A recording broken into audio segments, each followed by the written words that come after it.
Hello there, and welcome to another episode of Cutting Through the Bullsht. I am your host, Dr. Stephanie Snyder, and I am a high performance mentor.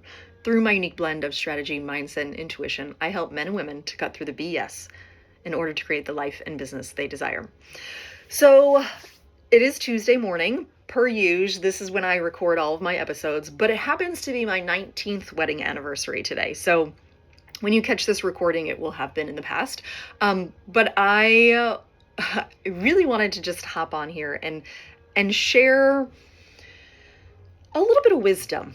That's what we're going to call it, right? So, depending on who you ask, 19 years is not a long time to be married, right? People who have been married for 50 years, amazing. I can't wait to get there. I'm actually going to text my children and remind them, hey, you've got 31 more years to plan an epic 50th anniversary for your dad and I. Just putting it out there, right? And it's been 19 years, right? I was a baby when my husband and I got married. And by baby, I mean, let's see, I was 23 when my husband and I got married. So a baby, right?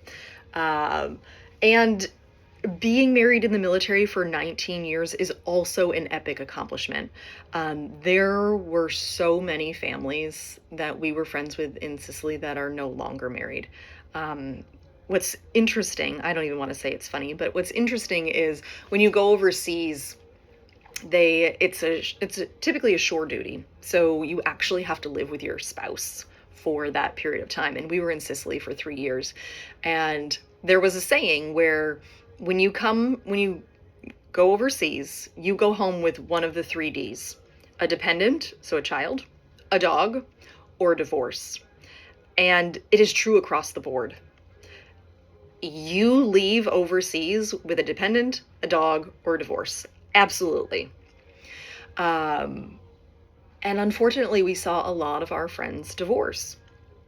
And we reflect on it from time to time when we see them pop up on Facebook, and we're like, oh, remember, like, I can't believe they're not married anymore, right? Like, we don't know the ins and outs anymore, right? Because we're not super close, but we were very close when we were overseas. And it was always just incredible to us when we heard it happen. And so here we are, 19 years, and we've already decided where we're going to go for our 20th. So we're putting the places in works for that. So that's going to be really exciting. And today we're going down to the oceanfront. We're going to hang out, have breakfast, have lunch, whatever it is, and just spend the day together. And it's just so interesting, like 19 years, right? We have 4 babies. They're not babies anymore. We just brought our first one off to college.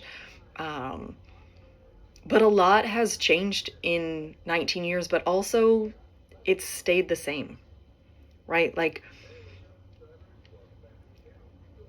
my husband and I haven't necessarily changed character-wise. We've definitely developed, for sure.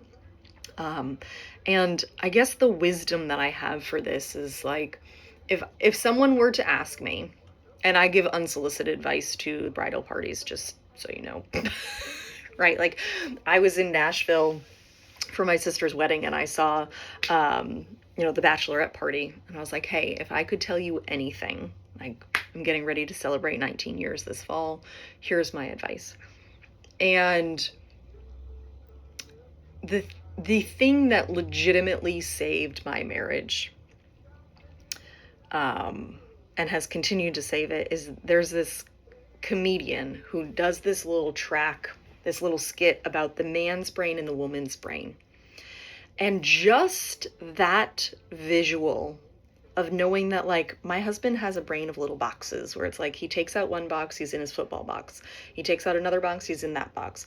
And, like, none of the other boxes touch, and they're only ever in one box. Well, a woman's brain is like a bowl of spaghetti, where it's like everything is interconnected and you're not entirely sure how to untwist it, because the fact that he is, I'm watching, he's cleaning the pool right now, but that links to like 45 other things that I'm thinking about at the same time that I'm doing this recording. Simply knowing that my husband thinks differently than I do was a game changer. And so I started to not necessarily treat him differently, but I stopped all of the judgment about why he didn't know intuitively or instinctually what like my girlfriend would know, right? Like he's getting better at it. And I actually celebrated it internally the other day when I overgave last week and I was exhausted and losing my patience. And he felt the shift in my energy and he was like, "Hey babe, what's wrong? Are you mad about something?" And I was like, "Yeah, he was like, "What are you mad about?" I said, "I don't know. I'm just pissed. Like, I need my space." And so he came in the kitchen and he was helping me with dinner, just didn't talk because he was trying not to agitate me. But that was different than 10 years ago, right? Like, he wouldn't have even walked into the room. He would have been like, "Nope, like, game over. She's in a pissy mood. I'm not even going to try to be any part of that," right? And so it's just knowing that is super helpful. Additionally, something that has been really, really helpful for us is me being just very honest about how I feel. And not taking it out on him, because sometimes the way that I feel has nothing to do with him. It's because I had a bajillion other things going on and now I'm just feeling all the feels, right? Like I give myself permission to feel those things. I give myself permission to be really honest with myself.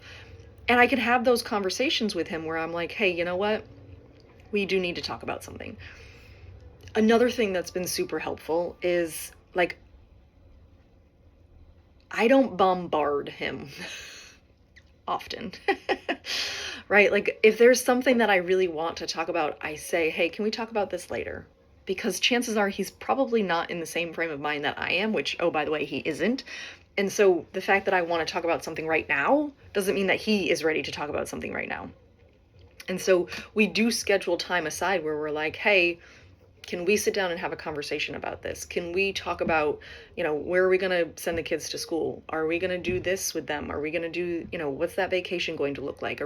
How are we going to plan our weekend?" Like there are regular conversations about that, not at set times, but at times when we're both prepared to have the conversation. Because that there's nothing more infuriating than you being in the middle of something and then all of a sudden somebody being like, "Hey, mom, mom, mom, mom, mom, mom, mom." And you're like, I'm in the middle of something, right? And so I don't do that to my husband because I know how irritating it is to me.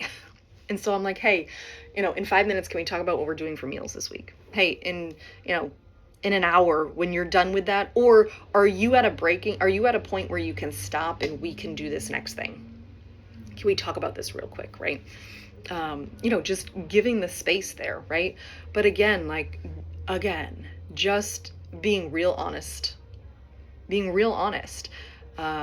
One little exercise that has worked really well for us, at least initially when I was getting the courage to share how I was feeling about things, is this little exercise. And I would say, "Okay, here's what you said, but here's what I heard." Because it's very different.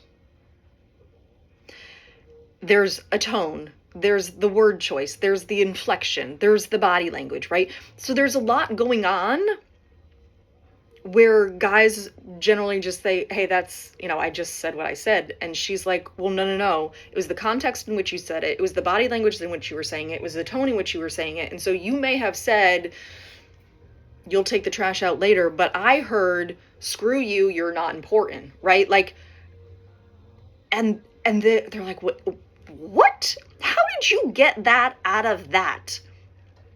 But it is a great way to have those conversations.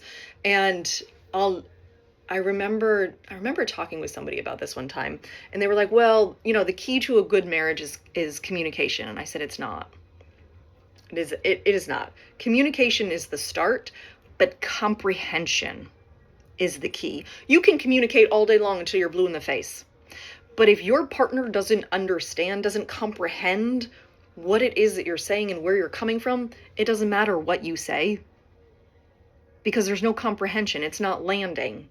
And therefore the behavior can't change and the situation doesn't get better. And so comprehension is the key as opposed to communication. yeah, you should talk to each other. But you've got to understand what the other one is saying here. So, those are my little tips for today. I forget the name of that comedian, but if you Google like marriage conference, man's brain, woman's brain, you're going to pull it up and it's going to be life-changing for you. So I'm going to sign off here. We're getting ready to go down to the ocean front for our day date while the kids are at school. And I am sending you so much love. I hope you have an incredible rest of your day. And as always, be you, because the world needs more of you. Bye. Oh, P.S. If you want to continue this conversation with me, tag me on Instagram or subscribe to my YouTube channel. I'd love to talk to you more. Bye.